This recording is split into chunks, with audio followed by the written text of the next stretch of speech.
ஒரு வருடத்துல இன்னைக்குதான் நல்ல வெளியில எல்லா வெள்ளிகளும் நல்ல வெளியில நல்ல வாழ்த்துக்களை உங்களுக்கு நான் தெரிவித்துக் கொள்கிறேன். இந்த நல்ல ஒரு வாய்ப்பை கொடுத்த நம்முடைய சபை போதகர் சாட்சி கமிட்டி சபையார் அனைவருக்கும் என் உள்ளங்கணிந்த வாழ்த்துக்களை கூட சொல்லிக் கொடுக்கிறேன். இந்த நேரத்தில் 5 வார்த்தைகளை நாம் கேட்டோம். 6வது வார்த்தையாக யோவான் 19ஆம் அதிகாரம் 30வது வசனம். இயேசு காணியை வாங்கின பின்பு முடிந்தது என்று சொல்லி தலையை சாய்த்து ஆவியை ஒப்புக் கொடுத்தார். எல்லாரும் கண்களை மூடி தேவ சமூகத்தில் ஒரு நிமிஷம் வரை எண்ணி பார்ப்போமா? வானத்தையும் பூமியும் அவருடைய எல்லாவற்றையும் சிருஷ்டித்த பரலோகத்தின் பிதாவே, நீர் அல்பாவும் ஒமேகாவும் ஆதி அந்தமுமாய் இருக்கிற தெய்வமே, இந்த நல்ல நாளை நீர் எங்களை காணும்படியால் எங்கள் ஒவ்வொருவரையும் எங்களை சுவாமி சுகமாய் பாதுகாத்து கர்த்தாவே உம்முடைய சமூகத்திலே நாங்கள் வரும்படியால் வானவிலங்கு சிங்காசனம் பூமியிற்கு பாதப்படி என்று சொன்ன தெய்வமே, உம்முடைய பாதத்திலே நாங்கள் வந்து அமர்ந்திருக்கும்படியால் கர்த்தருடைய கிருபைக்காக ஸ்தோத்திரம். இம்மட்டும் தேவ பிரசன்னம் இந்த இடத்தில் இருக்கிறதுக்காக ஸ்தோத்திரம். நீர் எங்களோடு பேசும் அப்பா. இந்த 6வது வார்த்தை உங்களுடைய கருத்திலே கொடுக்கிறோம். ஒவ்வொரு வசனமும் எங்களை குணப்படுத்தும், எங்களை பரிசுத்தப்படுத்தும். நாங்கள் ஆராய்ந்து கர்த்தாவே உம்முடைய நாம மகிமையாய் வாழ கர்த்தருடைய கிருபை செய்யும்படியாக செய்கிறோம். நீர் பேசும் நாங்கள் கேட்கிறோம். இயேசுவின் மூலம் எங்கள் ஜெபத்தை எங்கள் ஜீவனுள்ள நல்ல பிதாவே. எல்லாரும் வந்திருக்காங்களா?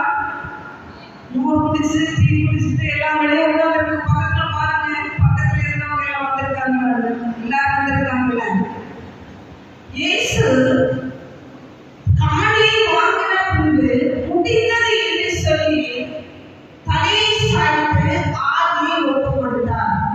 முடிந்தது, அது ஒரு வார்த்தை.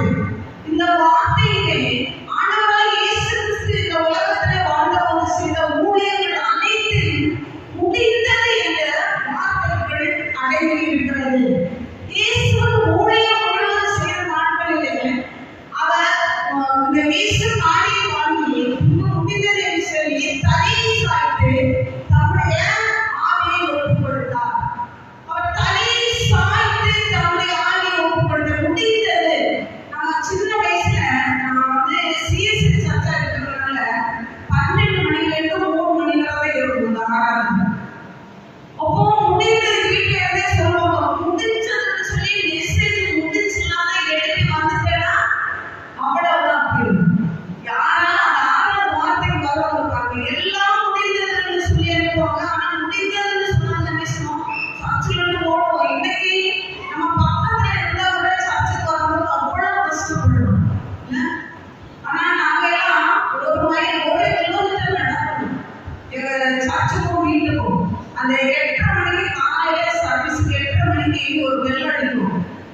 வேதனையின் வார்த்தை அல்ல, மகிழ்ச்சியின் வார்த்தை.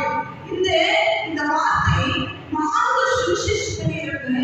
ஆனா மத்தேயு 27ஆம் அதிகாரம் 10ஆம் வசனத்திலும், மார்க்கு 15ஆம் அதிகாரம் 10ஆம் வசனமும், லூக்கா 23ஆம் அதிகாரம் 46ஆம் வசனம் சொல்கிறது. இயேசு சத்தமிட்டு கூப்பிட்டார் என்று சொல்கிறது.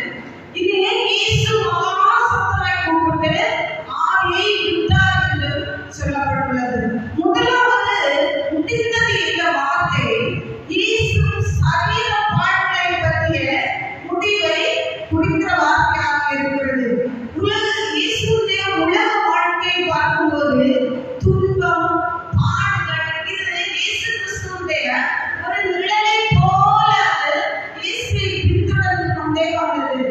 ஏரோது சிறு வயதிலே இயேசுவை கொலை செய்ய வேண்டும் என்று இயேசுவை கொலை செய்ய முயற்சிக்கிறான். எழுத்துக்கு தப்பி ஓட வேண்டிய சூழ்நிலை வருகிறது. பரிசேயர், சதுசேயர்கள், வேதவாதர்கள் இயேசுவுக்கு எதிராக சதி செய்ய முயற்சிக்கிறார்கள், கொலை செய்ய முயற்சிக்கிறார்கள். அவரோடு கூட இருந்த சீஷர்களும் காட்டி கொடுக்கிறாங்க, அப்புறம் மறுதளிக்கிறாங்க. இயேசுடைய தலையிலே முள்ளிடம், சரீரம் முழுவதும் காயங்கள். இப்படிப்பட்ட வாழ்க்கையை இயேசு நாள் முழுவதும் பாடுகளை அனுபவித்தார். ஆனால் இயேசு தேவகுமாரனாக இருந்தாலும் அவர் மனிதனாகவே 100% இயேசு மனிதனாகவே காணப்பட்டார். எனவே எந்த ஒரு சாதாரண மனிதனும் பாடுபடுவது போலவே இயேசுவும் பாடுபட்டார். சிலுவையில் அறையப்பட்டார். என்ன அனுபவித்தார்? அப்படிப்பட்ட உடல் துன்பங்கள் இயேசுவே வந்தது என்பதுதான் முடிந்தது என்ற வார்த்தை. இவ்வளவு உடல் துன்பங்கள் அப்படிப்பட்டும் இயேசு கிறிஸ்து சிலுவையிலே முடிந்தது என்று சொல்கிறார். இனி யாரும் அவரை சாட்டையால் அடிக்க முடியாது, முள்முடி சூட்ட முடியாது, யாரும் ஆணிகளால் அவரை அறைய முடியாது. சிலுவையின் சாபத்தை இனி அவர் அனுபவிக்க வேண்டிய அவசியம் இல்லை. இனி ஒருபோது தேவன் அவரை கைவிட மாட்டார். அப்படி எல்லாவற்றையும் செய்து முடித்த இயேசு முடிந்தது என்று சிலுவையிலே சொல்கிறார். ஒரு கப்பல்ல கடும் புயல் அடிக்கும் போது கப்பல் என்ன செய்யும்? கடல்ல தடுமா. அப்போ மாலுமி என்ன செய்வான்? அந்த கப்பலை அந்த பெரும் காற்றுக்கு அதை அவன் காப்பாற்றி அதுக்கு நங்கூரம் போட்டு அதை கரையில சேர்க்கும் போது அவ்வளவு சந்தோஷம். அப்படிதான் இயேசு கிறிஸ்து தன்னுடைய பாடுகளை எல்லாவற்றையும் சுமந்து கொண்டு அவர் வெற்றியின் வார்த்தையால் முடிந்தது என்று சொல்கிறார். இயேசு தன்னுடைய சரீர வாழ்வை குறித்து முடிந்தது என்று சொல்கிறார். வாழ்வின் எல்லை முடிந்தது. அதைத்தான் யோபு 7ஆம் அதிகாரம் 1ஆம் வசனத்தில் படிக்கலாமா? யோபு 7ஆம் அதிகாரம் 1ஆவது வசனம்.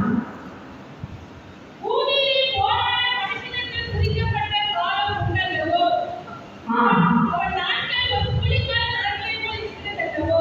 பூமியிலே போராட மனுஷனுக்கு குறிக்கப்பட்ட காலம் உண்டல்லவோ, அவன் நாட்கள் ஒரு கூலிக்காரனை போல் இருக்கிறதல்லவோ என்று சொல்லப்பட்டுள்ளது. பிரசங்கி 3ஆம் அதிகாரம் 2ஆம் வசனத்திலே பிறக்க ஒரு காலம் உண்டு, இறக்க ஒரு காலம் உண்டு.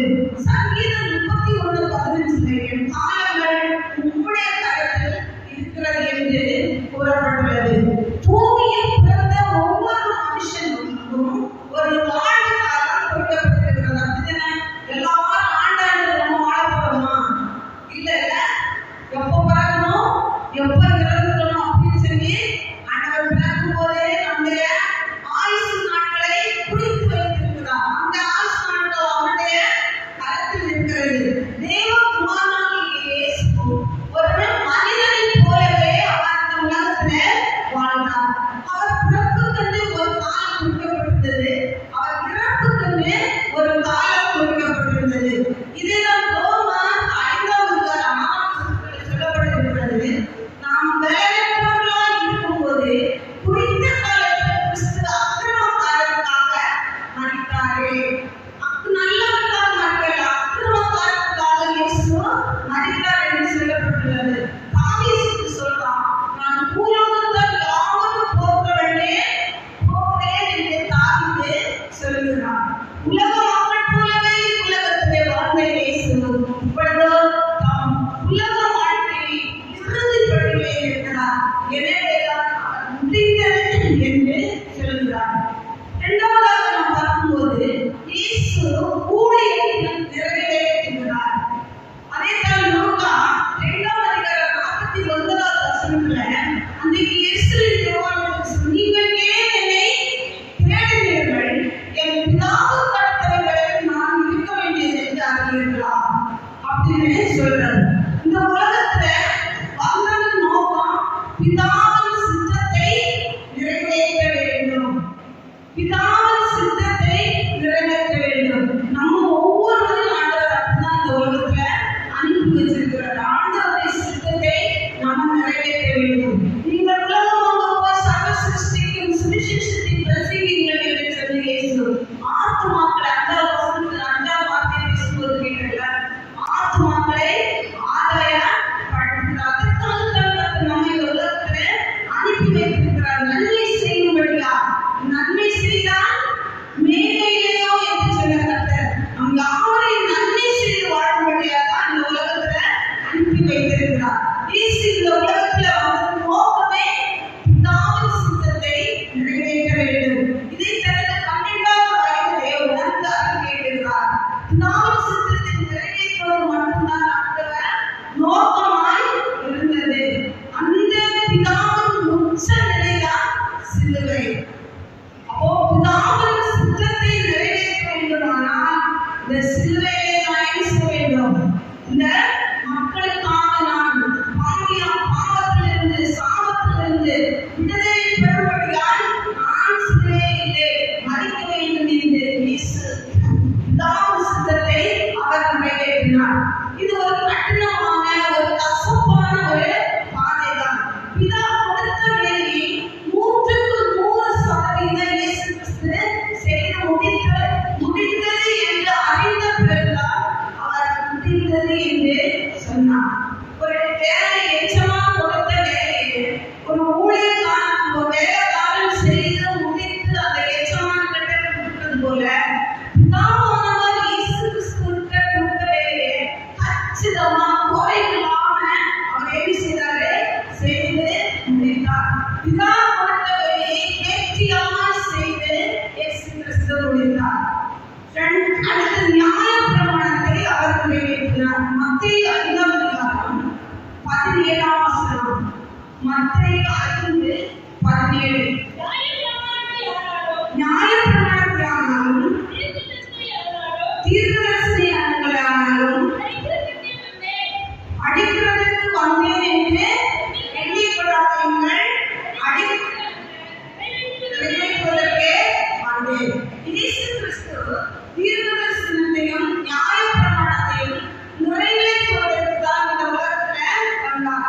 சாபங்கள் வேதாந்தத்தையும் மனுக்குலத்திற்காக அவர் சிலுவையிலே சுமந்து தீர்த்தார். இதைதான் கொலோசியர் 2ஆம் அதிகாரம் 14-15 வசனத்துல படிக்கலாம். கொலோசியர் 2ஆம் அதிகாரம் 14-15. நமக்கு எதிரியாகவும் கட்டளைகளால் நமக்கு விரோதமாகவும் இருந்த கையெழுத்தை உடைத்து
கோபப்படலாம் இல்லையா? நல்லதுதான் கோபப்படலாம். கோபப்பட வேண்டிய இடத்துல கோபப்பட்டு, தட்டி கொடுக்க வேண்டிய இடத்துல தட்டி கொடுத்து, சொல்லி நடத்த வேண்டிய இடத்துல சொல்லி நடத்தி, அப்படி வரும்போது என்ன செய்வோம்? திருச்சபைகள் வளரும். நீ பேசாம ஆண்டவரே, இயேசு கிறிஸ்துவினுடைய காலத்துல என்ன இருந்துச்சு? நீ பெரியவனா, நான் பெரியவனா? அப்படி இல்லாம இன்னைக்கு நம்ம ஆண்டவருடைய கர்த்தர் எனக்காக எல்லாவற்றையும் செய்து முடித்தாரு. நாம் அவருக்காக நாம் எதையாவது செய்ய வேண்டும் என்ற தீர்மானத்தோடு ஒரு மனதோடு எல்லா காரியத்தையும் செய்யும்போது நம்முடைய சபை வளரும். சபை வளரும் போது நம்முடைய கிராமம் வளரும். நம்முடைய கிராமம் வளரும் போது நம்முடைய சமுதாயம் வளரும். நம்ம குடும்பம் வளரும். நம்முடைய பிள்ளைகள் வளருவாங்க. நம்ம சொந்த பந்தங்கள் எல்லாம் வளரும். இன்னைக்கு அம்மா சர்ச்சுக்கு வந்து பிள்ளைகள் சர்ச்சுக்கு வரல, அப்பா சர்ச்சுக்கு வந்து அம்மா சர்ச்சுக்கு வரல. எத்தனையோ குடும்பங்கள் இல்ல, அப்படி இல்லை. நம்ம ஆண்டவருடைய சமூகத்துல ஒரு மனதோட எல்லாவற்றையும் அவர் நமக்காக முடித்த எல்லாவற்றையும் 100% எந்த குறையும் இல்லாம செய்து முடித்தாரு. அதை நாம் எண்ணி பார்த்து ஆண்டவருக்கு நன்றி உள்ளவர்களா, சமுதாயத்துக்கு நன்றி உள்ளவர்களா, திருச்சபைக்கு நன்றி உள்ளவர்களா இருக்கும்போது கர்த்தர் நம்முடைய வாழ்க்கையை உயர்த்துவார், நம்மை உயர்த்துவார், நம்முடைய பிள்ளைகளை உயர்த்துவார். அதனால இயேசு கிறிஸ்து தேவனால் நமக்கு நியமிக்கப்பட்டிருந்த அத்தனை காரியங்களையும் அவர் செய்து முடித்தார். எல்லாவற்றையும் அவர் பரிபூரணமாய் முடித்தார். பாவ மன்னிப்போ, சரீர சுகமோ, பிசாசின் பிடியிலிருந்து விடுதலையோ, பரிசுத்த ஆவியின்படியோ எல்லாவற்றையும் கர்த்தர் நமக்கு பெற்றுத் தரும்படியாகத்தான் இயேசு கிறிஸ்து இந்த சிலுவையிலே தோன்றினார். தன்னுடைய பாடுகளை எல்லாவற்றையும் அவர் சகித்தார். அப்படிப்பட்ட இயேசுவை நம்முடைய வாழ்க்கையிலே ஏற்றுக்கொள்வோம். நம்முடைய குடும்பங்கள் அவருக்கு சாட்சியாக இருக்கட்டும். இந்த முடிந்தது இந்த வார்த்தை, சாபத்திலிருந்து நமக்கு விடுதலை, பாவத்திலிருந்து நமக்கு விடுதலை, பிசாசின் கண்ணிலிருந்து நமக்கு முடியவில்லை. என்னால முடியலையோ சொன்னார் ஆண்டவர். சொன்னார், உலகத்திலே உபத்திரவம் உண்டு, ஆனாலும் விடங்கொள்ளுங்கள். இயேசுவே சொல்லிட்டாரு, உலகத்துல உபத்திரம் யாரும் உபத்திரம் இல்லை, எல்லாரும் உபத்திரம். ஒரு உபத்திரம் அப்பதான் நினைப்பாங்க, ஒரு உபத்திரம் இந்த உபத்திரம் போயிடுச்சு, அடுத்து நிம்மதியா இருக்கலாம்னு நினைப்போம். அடுத்து வந்து எங்க வரவே தெரியாது, அடுத்த உபத்திரம் எப்படி வரவே தெரியாது. ஆனாலும் உலகத்துல உபத்திரங்கள் உண்டு. நாம் கர்த்தர் நம்மோடு இருக்கும்போது அவையெல்லாம் சமாதானமாக மாறும். அப்போ எல்லாவற்றையும் எனக்காக செய்து முடிக்கிறவர், ஒரு ஓட்டம் ஜெயமாக முடியலை என்று கர்த்தர் சொல்கிறார். நம்மளை ஆண்டவரை நோக்கி ஆண்டவருக்கு பிரியமான ஒரு ஓட்டமாய் நாம் வாழ்வோம். உலகம் தடைப்பட்ட உலகத்துல தான் நாம் வாழ்வோம். பாவம் நிறைந்த உலகத்துல தான் நாம் வாழ்வோம். தேவையில்லாம சத்துவாங்க அந்த உலகத்துல நாம் வாழ்வோம். நன்மை செய்தால் அவங்களே நம்ம என்ன செய்வாங்க, கைவிட்டுவாங்க. அப்படிப்பட்ட உலகத்துல தான் நம்ம வாழ்றோம். இல்ல, குற்றம் செய்யலனாலும் கூட நீங்க தான் செய்திருக்கீங்கன்னு சொல்லுவாங்க. அப்படிப்பட்ட சூழ்நிலையில தான் அந்த உலகத்துல தான் நம்ம வாழ்ந்து கொண்டிருக்கிறோம். ஆண்டவர் சொன்னார், எனக்காக யாவையும் செய்து முடிக்கிற கர்த்தர் என்னோட கூட இருக்கும்போது, நம்ம ஆண்டவரை நோக்கி ஓடும்போது, முன்ன வைத்த காலை பின்ன வைக்காதபடிக்கு ஆண்டவருடைய சமூகத்தை நோக்கி ஓடுவோம். ஒரு ஆண்டவருக்காக நம்ம ஒரு அடி எடுத்து இருக்கும்போது கர்த்தர் நமக்காக 10 அடி எடுத்து வைப்பார். ஹல்லேலூயா. அனுபவிச்சிருக்கீங்களா? அனுபவிச்சவங்களுக்கு தெரியும். நம்ம கர்த்தருக்காக ஒரு அடி முன்னாடி எடுத்து வைத்தோம்னா கர்த்தர் நம்முடைய வாழ்க்கையிலே அவர் நமக்காக 10 அடி எடுத்து வைப்பார். இந்த விசுவாசத்தோடு நாம் கடந்து செல்வோம். ஒரு வசனத்தை மாத்திரம் சொல்லி முடிப்போம். யோவான் 17ஆம் அதிகாரம் 4வது வசனம். யோவான் 17:4.